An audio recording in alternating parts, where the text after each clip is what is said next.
Millions of Americans are encouraged by our country's efforts to create a more inclusive democracy during the last 50 years of what some of us call the beloved community, a community at peace with itself.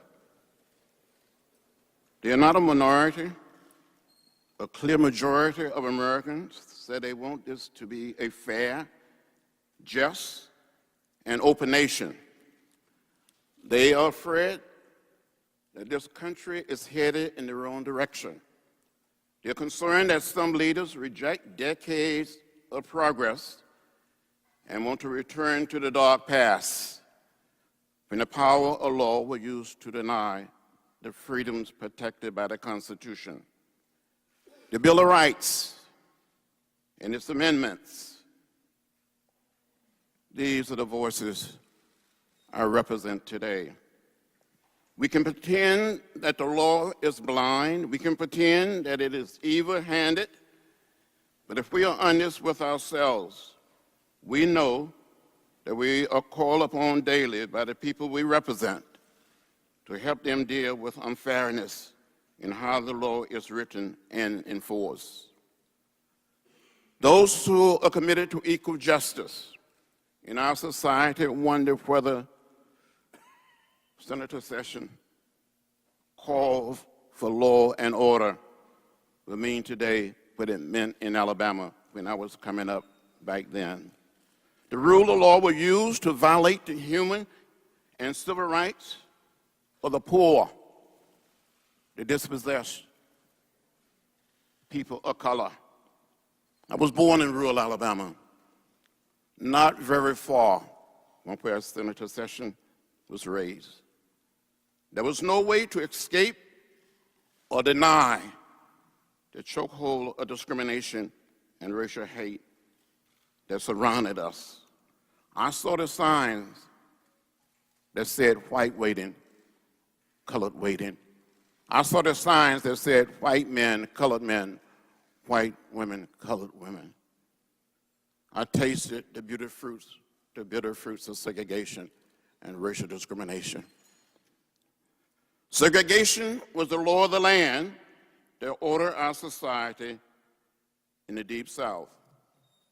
Any black person who did not cross the street when a white person was walking down the same sidewalk, who did not move to the back of the bus, who drank from a white water fountain, who looked a white person directly in their eyes, could be arrested and taken to jail. The forces of law and order in Alabama were so strong that to take a stand against this injustice, we had to be willing to sacrifice our lives for our cause. Often, the only way we could demonstrate that a law on the books violated a higher law was by challenging that law, by putting our bodies on the line and showing the world the unholy price we had to pay for dignity and respect. It took massive, well-organized, nonviolent dissent for the Voting Rights Act to become law. It required criticism of this great nation and its laws to move toward a greater sense of equality in America. We had to sit in. We had to stand in. We had to march. And that's why more than 50 years ago, a group of unarmed citizens, black and white,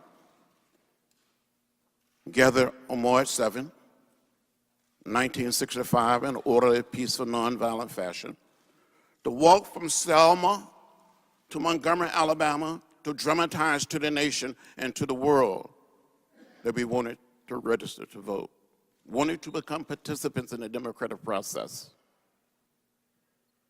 We were beaten. Tear gas left bloody. Some of us unconscious. Some of us had concussions. Some of us almost died on that bridge. But the Congress responded President Lyndon Johnson responded, and the Congress passed the Voting Rights Act, and it was signed into law on August 6, 1965. We've come a distance. We've made progress, but we're not there yet. There are forces that want to take us back to another place.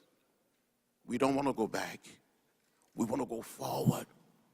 As the late A. Philip Randolph, who was the dean of the March on Washington in 1963, often said, maybe our forefathers and our foremothers all came to this great land in different ships, but we're all in the same boat now. It doesn't matter how Senator Sessions may smile, how friendly he may be, how he may speak to you, but we need someone who's going to stand up, and speak out for the people that need help, for people being discriminated against. And it doesn't matter whether they're black or white, Latino, Asian American, or Native American, whether they're straight or gay, Muslim, Christian, or Jews. We all live in the same house, the American house. We need someone as Attorney General who's going to look out for all of us.